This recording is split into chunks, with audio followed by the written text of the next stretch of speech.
What's up? Yeah, thank you for coming to the design engineering track at AIE. Is everyone having fun? Yeah, I think this is going to be a great track, so get excited. All right, let's get going. My name's Geoffrey Litt. I'm a design engineer at Notion currently, and I'm here to drop a hot take for this room, maybe. I think it is still important for people to understand how code works. Now, some of you might agree, some of you might disagree. Let's try a poll. I'm curious for this room. Raise your hand if you agree with that opinion. Okay, maybe some selection bias. Any brave? Okay, raise your hand if you disagree with this opinion. Wow, okay, maybe we'll do a debate later, yeah. I was hoping we'd be at the AI Engineer Conference so we'd have more, okay. I might be preaching to the choir here. You know, I think the reality is, though, we are entering an era where this is a legitimate question that people are debating, right? Agents are writing tons of code for us. They're landing 50,000-line PRs. And it is getting harder to keep up. We all feel this. Now, I think the good news is there are lots of ways to understand. The days of just reading code line by line, that's not the only way anymore. And what the point of this talk is about is I want to share with you a bunch of the practices that I use to understand the code that my agents are writing for me. This includes things like explainer docs, teaching me about how my code works. My agents write quizzes for me to test my understanding. Am I still really in the loop? Am I keeping up? I have agents build me micro worlds that I can inhabit to get this intuitive sense of how my code works that's deeper and richer than just a written document.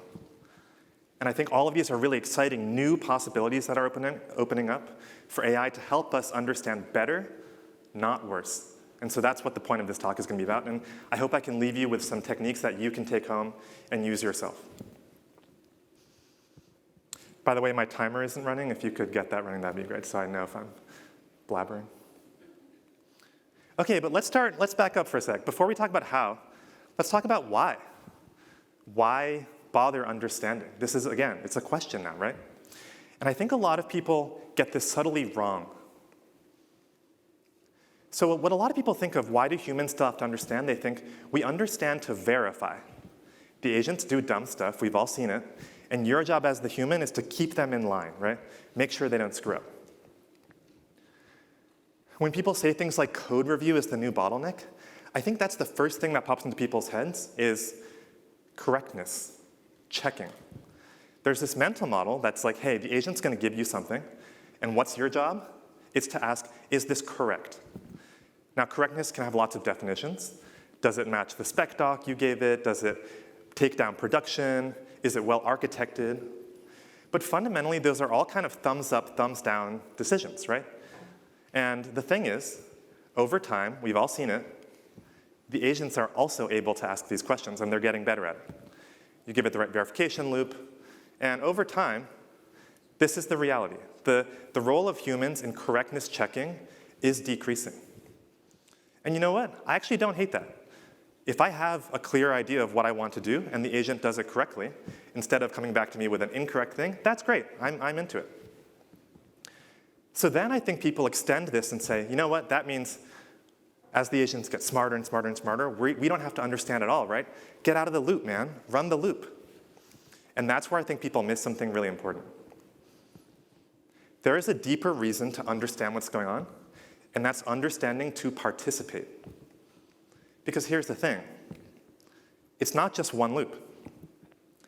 When you review what's happening and get in the loop, you come away changed. You understand something. And that understanding is what you take to the next loop, and the next, and the next. Your understanding of what's going on is the foundation for you having that next idea and being an active, creative participant in a project.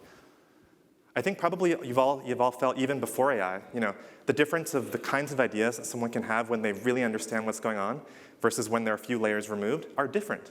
Because when you have rich conceptual structures in your head that you can fluently recombine really fast without going out to ask some agent or some human how it works, that gives you the ability to fluidly take creative leaps. And that's the human part of the work, coming up with the next idea and the next idea. So this is actually the real reason I think understanding matters. And this is not something that we can just wash away with better agents. Because if we want to be active participants, you still got to do this. There's a great term, maybe some of you have heard, called cognitive debt that I think really captures this spirit well. It's an analogy to technical debt, popularized by the scholar Margaret Story. Simon Willison also blogged about it. And I love this idea because similarly to tech debt, you might get away with it for a little bit, but at some point you get burned if your understanding degrades. And maybe you felt this. I know I felt it. You're vibe coding, things are going well, and then at some point you realize, wait, I have no idea what's going on. I basically can't participate anymore, right? You've built up too much cognitive debt. Okay, so maybe it sounds like all of you were already convinced. We agree. We need to understand. But how, right? We don't want to live in 2023. We are using agents to move fast, and it is harder and harder to keep up. How do we do it? I think to answer this question, we should actually take a step back and ask a more fundamental question, which is how do we understand stuff in general? Plot twist, this is not the first time that any human has asked this question. There's a field. It's called education.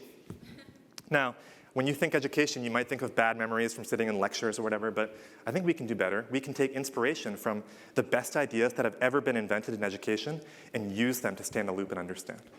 So that's what this talk is about. We're going to talk about 3 techniques. First, explanations. So when an agent writes some code, it's an opportunity for it to explain the work to you, right? And the most naive explanation is, hey, here's the code diff. That's the raw change, the material of what happened. But we can do, I think, much, much better. What would the best possible explanation be?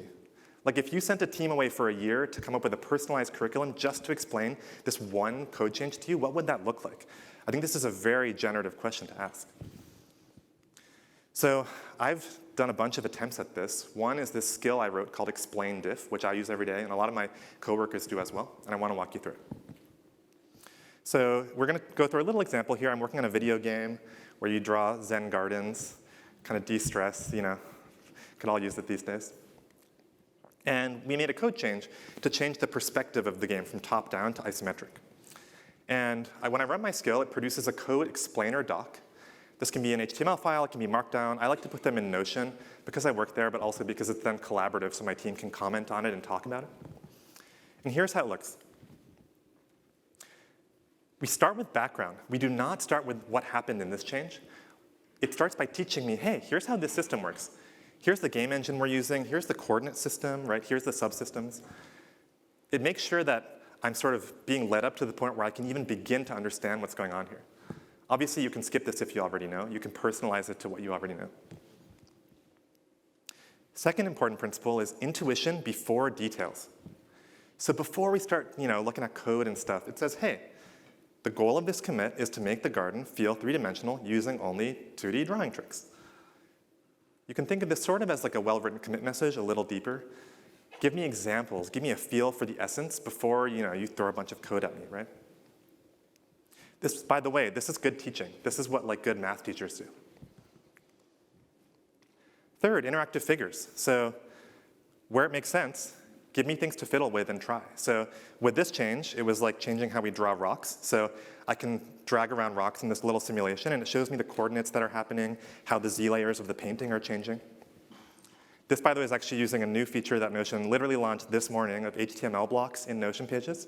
So your agents can put interactive simulations into your Notion pages. Pretty cool. I think you have to be careful with interactivity. It can just be a crutch, and it can be kind of slop, to be honest. But used tastefully, it can provide an understanding that's hard to achieve with just static pictures. OK, then we finally get to the code, right? Show me the code. But we don't just throw a list of files in order. We do what I call literate code diffs. Give me prose. Explain it to me in the right order. Tell me before each file what's going on. And when you accumulate all this stuff, it's much, much easier to follow than just a raw diff. Whoops. In fact, I print these out and take them to the coffee shop sometimes and just read them. I find it really beautifully ironic that AI is actually taking this process where I used to be glued to my computer in my IDE, and now I can go to the cafe and it's like I'm reading a textbook about this PR. It's really cool. Okay, so there is one problem, which is that reading is hard. And I am lazy. People are lazy. You know, there was this one time when I sent a PR to my coworker that I thought I had read the thing, I thought I understood, and she asked me the most basic question. And I was like, oh no, I don't know. I clearly hadn't understood, right? I had fooled myself. So I thought, how can I create a system where that never happens again? For inspiration, I looked to the work of the researcher Andy Matuszak, who has this great line, books don't work. What he means by that is, it's really easy to read a book and not realize you didn't understand it. So he and his collaborator Michael Nielsen tried this thing where in an essay, there are interactive spaced repetition quizzes that test whether you actually remember what you just read. And this is cool to actually keep emailing you the quiz to make sure you remember it forever. But this is nice because you cannot get through this essay without understanding it, or at least without remembering it. That's what I do with my code explainers. At the very bottom, there's a quiz, 5 questions, medium difficulty. And my rule is I don't send code to others on my team to review unless I can pass the quiz about what my agents wrote. And it might sound kind of silly, but you should try it. It really is shocking the number of times this has caught me and made me realize I didn't understand. I think of it as sort of a speed regulator. Everything AI is speed up, speed up, speed up. There's all these incentives to go faster. How do we make sure we're not just moving at the speed of correctness, but also of understanding? And the quiz is that speed regulator. That's a system I can use for that. I did just put this skill on the internet, so yeah, photo moment. If you want the explain diff skill, take that QR code, try it out, make it your own. It's really simple, actually. There's 2 versions of that QR code, one that outputs HTML, one that outputs Notion. Okay, second technique, micro worlds. What does that mean? So this takes inspiration from the educator Seymour Papert, real visionary, who had this idea of living in mathland. And what that meant was, hey, kids learn French from living in France. Where do they go to learn math? Is there a mathland where you can learn intuitively math just by being there? So he did these great things with, this is a robot called the Turtle that kids program to draw stuff. But the point isn't making robots. The point is they actually learn math by doing that programming. The point isn't the robot. It's the kids that are changed. So how could we apply this to understanding code? Here's one example. Last year, I was trying to implement, for my own learning, this interpreter for a programming language, Prolog, which is, think of it a little bit like a database query language.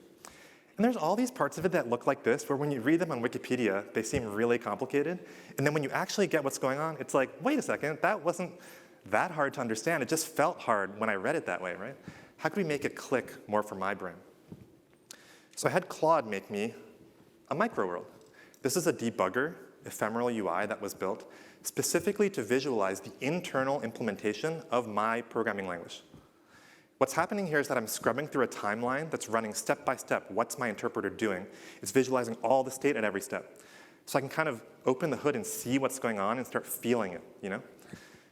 And yes, I use this to fix bugs. I even added a little, hard to see here, but there's a commenting feature where I can leave comments for myself on the timeline so I remember what I was thinking. And I use this to fix narrow bugs, but also as I was fixing the bugs, I was getting a feel for the machine, right? That's something that if you just have an agent go fix the bug, you don't get that peripheral vision. If you live in a micro world, you do. Another example, I was migrating my personal website from one framework to another. And first thing I did, I said, Claude, write me a script to do it. It did this. It seemed like it worked, and I read the script and I was like, I don't know, like, I just don't have a feel for what it's doing. A bunch of files went a bunch of places, it seems, right? So what I did is I said, hey, Claude, make me essentially a video game where I do the port myself. And the way this works is old website on the left, new website on the right. I just click a button, next, next, next. And at each step, it says, here's the commands I'm running. Your new website's coming to life step by step. You see it. There's actually file trees down there where you can see files moving. And the result is it's kind of like if I did it manually, but I'm just clicking a button. So I'm getting some of the benefit of doing it iteratively without the pain. And I think the big takeaway here is agents can write code to help us understand code, where the point isn't building software to ship. It's building these little micro worlds for us. It's the math land, right? It's a simulation of just this thing. Okay. Quickly, the last topic, shared spaces. So far, this has all been about me, solo understanding. But a lot of the time, I think the challenge is actually you're working on a team. And your whole team needs to understand together so you can actually jam and have creative ideas together. We think a ton about this at Notion. We believe that, the shared understanding that exists between you and someone else is what lets you communicate effectively, whether that's names for parts of a system. It could be names for UI elements or concepts, right? So we think a lot at Notion about how do you make tools that enable collective understanding. Some things we're exploring, can you have multiplayer chat threads between multiple humans and agents together? So here, I might ask a product manager on my team, hey, what are users asking for with this feature? And she might say, hey, I don't know. Let's ask a different agent. And that agent comes in and talks to us.